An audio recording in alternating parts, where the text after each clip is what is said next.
ইংরেজি বলি? আমি আমার ড্রয়িং রুমে আধা ঘন্টা ইংরেজি বলে? আমি আমার বন্ধুর সাথে আমার ড্রয়িং রুমে আধা ঘন্টা ইংরেজি বলি?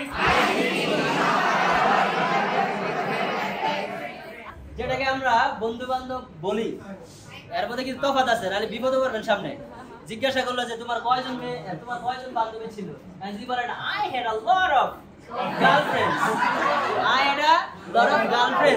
আপনি কিন্তু এই সাদা মনে সরল মন দিয়ে বলে দিচ্ছেন, মানে আপনার অনেক মেয়ে বন্ধু ছিল রেডি বলতে চাইছেন, কিন্তু এখন ব্যস্ত থেকে গেছে কি অন্যদিকে। হ্যাঁ, তুমি এত খারাপ ছিলা।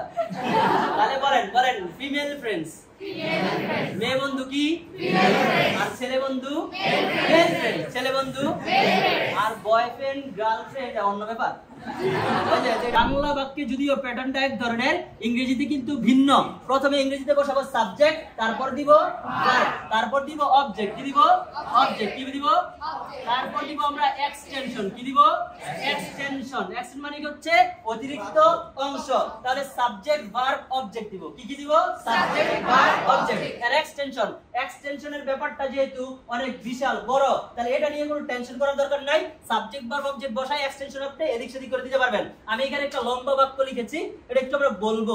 বলেন, এই যে শুরুতে লিখছি সাবজেক্ট, একেবারে শেষে লিখছি ভার্ব। ভার্ব অবজেক্ট না বাবা, কি লিখছি? একেবারে শেষে কি? ইভেন আপনি সাবলীল কথাবার্তা যখন বলেন, ভার্বটা শেষেই বলেন, আর শেষে বললে কথাবার্তাগুলো সুন্দর শোনায়। আপনি কিন্তু এরকম বলেন না আমি খেলি ক্রিকেট আমার বন্ধুর সাথে, বলেন? আপনি কি বলেন? আমি আমার বন্ধুর সাথে ক্রিকেট খেলি। একেবারে শেষে কি করলেন? ভার্ব বললেন। ক্রিয়াটা কখন বললেন? শেষে। তাহলে বাংলা বাক্যে ক্রিয়া কোথায় থাকে? যদি শেষে থাকলো না থাকলো এটা নাও জানেন, আমার কাছে একটা রিমোট আছে। কি আছে? রিমোট। এই রিমোটে যদি আপনি চাপেন এক নম্বরে চাপলে কোথায় যাবে? সাবজেক্ট। এক নম্বরে চাপলে কি পাবো? সাবজেক্ট। দুই নম্বর বাটনে চাপলে কি পাবো? দুই নম্বর বাটনে চাপলে তিন নম্বরে চাপলে চার নম্বরে চাপলে ব্যাপারটা। আচ্ছা, তাহলে দেখি আমরা, ধরেন আমি জানি না এখানে কোনটা সাবজেক্ট, কোনটা ভার্ব, কোনটা অবজেক্ট, কোনটা এক্সটেনশন। এখন বের করি। বলেন, কে বা কারা দিয়ে প্রশ্ন করলে কি পাবো? কি করে দিয়ে প্রশ্ন করলে? কি বা কাকে দিয়ে প্রশ্ন করলে?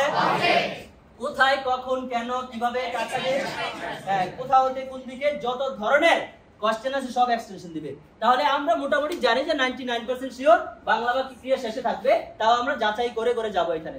ওকে, আচ্ছা, তাহলে বলেন প্রশ্ন করেন, শুরু থেকে কি বের করব? একেবারে শুরুতে আবার কাটছি না, সাবজেক্ট না ভাই। শুরুতে কি বের করবেন? কি বের করবেন? কারণ বলে দিই একটু, অনেকে কনফিউজ থাকবে যে সারা জীবন তো জানছি সাবজেক্ট। আচ্ছা, প্যাসিভ বাক্য যখন করবেন, প্যাসিভ বাক্যতে সাবজেক্টই থাকে না। কি থাকে না? তাহলে আপনি একটা ঝামেলায় পড়বেন না যে এই থিমটা যখন কাজে লাগাইতে যাবেন তখন তো আপনি শুরুতে কি খুঁজবেন? না, ওই প্যাসিভ বাক্য সাবজেক্ট। তাহলে এখানে সাবজেক্টই নাই নাকি?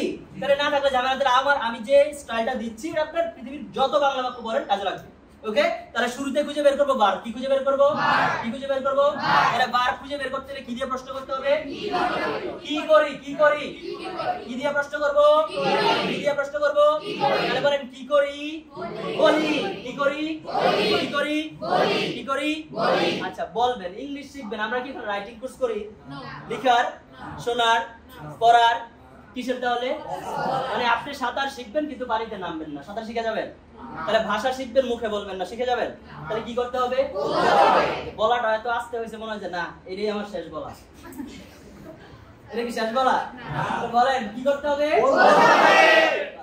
কি করি? বলি। কি করি? বলি। তাহলে কি পাইলাম? কি পাইলাম? কিভাবে পাইলাম? কি করে দিয়ে প্রশ্ন করি? কিভাবে পাইলাম? কি করে দিয়ে প্রশ্ন করি। এবার বলেন, কে বলে? কে বলে? তাহলে কি পাইলাম?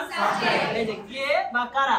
যখন একাধিক, ওই যে এখানে তো আমি, তাহলে সিঙ্গুলার। যদি একের অধিক হইতো আমরা বলি, তাহলে প্রশ্ন করতেন কারা বলে? আমরা বলি। কারা বলে? তখন এইভাবে আমরা যে কারা কোশ্চেন করে সাবজেক্টটা পাইতাম। আচ্ছা, যেহেতু সাবজেক্ট পাইলাম, ভার্ব পাইলাম, আমরা বাংলা ইংলিশ একসাথে করে ফেলি। তাহলে ইংরেজি বাক্যে দেখেন সাবজেক্টের পরপরই ভার্ব বসাতে হয়। কি বসাতে হয়? সাবজেক্টের পরপর কাকে বসাবো? বাংলায় কিন্তু টোটাল ভিন্ন। বাংলায় কি? একেবারে ভিন্ন না, একেবারে শেষে বলতে হইতাছে। তাহলে বলেন আমি বলি আই স্পিক, আমি বলি আমি বলি আমি বলি আমি বলি আমি বলি। এবার বলেন কি বলি, কি বলি, তাহলে কি বলি, তাহলে ক্রিয়া প্রশ্ন করলে কি পাবো, ক্রিয়া প্রশ্ন করলে কি পাবো, তাহলে কি বলি ইংরেজি কি বলি, তাহলে এটা কি অবজেক্ট, এটা কি তাহলে সাবজেক্ট ভার্ব অবজেক্ট আমরা বসাই করতে পারি। তাহলে বলেন আমি বলি আই স্পিক, সবাই রিপিট আফটার মি, আমি বলি আই স্পিক, আমি বলি I speak, repeat after me মানে হচ্ছে আমার পর বলবেন, হ্যাঁ? তাহলে বলেন আমি বলি আই স্পিক, আমি বলি আই স্পিক, আমি ইংরেজি বলি আই স্পিক ইংলিশ। তাহলে সাবজেক্ট ভার্ব অবজেক্ট পেলাম। এবার আমার বাকি অংশগুলো বোঝা গেলে ধর এই সবগুলো এক একটা কি এক্সটেনশন, সবগুলো কি এক একটা এক্সটেনশন। তাহলে যদি এটা এক্সটেনশন 1 হয়, এক্সটেনশন 1 এটা দিলাম 2, এটা দিলাম 3। আপনি চাইলে আপনার ইচ্ছে মতো যত খুশি তত এক্সটেনশন নিতে পারবেন, কোনো ঝামেলা নাই। তাহলে এক্সটেনশন নিয়ে কোনো টেনশন নাই। তাহলে দেখেন এখানে আমি লিখলাম যে subject verb object, subject verb object. তাহলে এখানে যে 4টা এক্সটেনশন আছে আমরা একটু এদিক সেদিক করে বলতে পারবো, পুরোটা আগে করি। দেখেন বলেন তাহলে আমি ইংরেজি বলি, ইংলিশটা কি হবে আই স্পিক ইংলিশ, আমি ইংরেজি বলি আই স্পিক ইংলিশ। এবার আধা ঘন্টা, বলেন আধা ঘন্টা, half an hour, half an hour, half an hour, hour না কিন্তু এটা কি বলবো আওয়ার অথবা আওয়ার, হাফ এন আওয়ার। তাহলে এটা একটা এক্সটেনশন লিখে ফেললাম। তাহলে বলেন আমি বলি আই স্পিক, আমি বলি আমি বলি আমি বলি আমি বলি আমি ইংরেজি বলি, আমি আধা ঘন্টা ইংরেজি বলি। এবার আসেন আমার ড্রয়িং রুমে, বলেন ইন মাই ড্রয়িং রুম, বলেন আমার ড্রয়িং রুমে, আমার ড্রয়িং রুমে, আমার ড্রয়িং রুমে। যদি বলি আমার ক্লাসরুমে, আমার ক্লাসরুমে, আমার ক্লাসরুমে।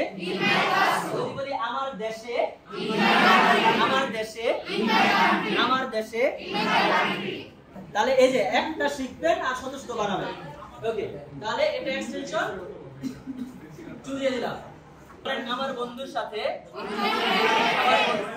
আমার বন্ধুর সাথে।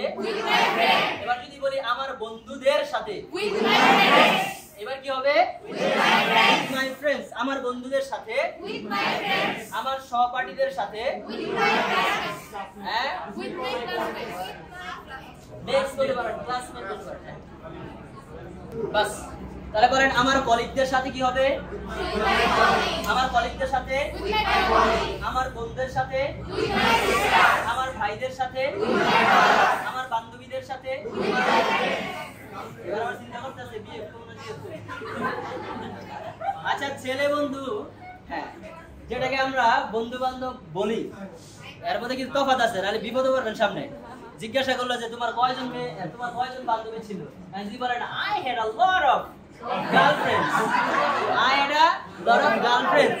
আপনি কিন্তু এই সাদা মনে সরল মন দিয়ে বলে দিচ্ছেন, মানে আপনার অনেক মেয়ে বন্ধু ছিল রেডি বলতে চাইছেন, কিন্তু এখন ব্যস্ত হয়ে গেছে কি অন্যদিকে। হ্যাঁ তুমি এত খারাপ ছিলা।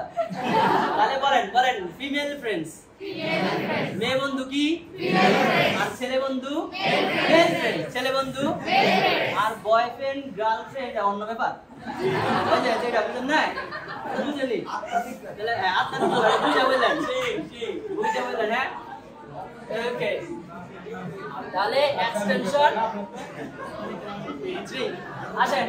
বলেন এবার বলেন রোজ সকালে, রোজ সকালে কি হবে বলেন তো এভরি মর্নিং, রোজ সকালে, রোজ সকালে মর্নিং। তাহলে যদি বলি রোজ বিকেলে, রোজ বিকেলে, রোজ বিকেলে, রোজ রাতে, রোজ রাতে, রোজ রাতে। বেশ, এই তো 70%। এবার আমরা পুরো বাক্যটা একটু বলবো। আমি বাংলাটা বলবো, আপনারা ইংলিশটা বলবেন। আমি বলি আমি বলি আমি বলি, আমি ইংরেজি বলি, আমি ইংরেজি ইংরেজি বলি, আমি ইংরেজি বলি, আমি আধা ঘন্টা ইংরেজি বলি, আমি আধা ঘন্টা ইংরেজি বলি, আমি আধা ঘন্টা ইংরেজি বলি, আমি আমার ড্রয়িং রুমে আধা ঘন্টা ইংরেজি বলি, আমি আমার ড্রয়িং রুমে আধা ঘন্টা ইংরেজি বলে, আমি আমার বন্ধুর সাথে আমার ড্রয়িং রুমে আধা ঘন্টা ইংরেজি বলি, আমি আমার বন্ধুর সাথে আমার ড্রয়িং রুমে আধা ঘন্টা ইংরেজি বলি, আমি রোজ সকালে আমার বন্ধুর সাথে আমার ড্রয়িং রুমে আধা ঘন্টা ইংরেজি বলি,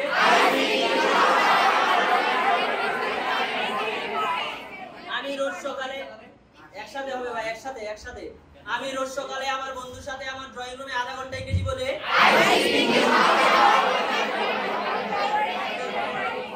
আমি রোজ সকালে আমার বন্ধুর সাথে আমার ড্রয়িং রুমে আধা ঘন্টা ইংরেজি বলে,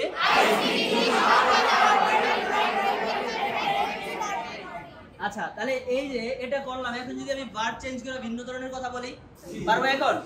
আচ্ছা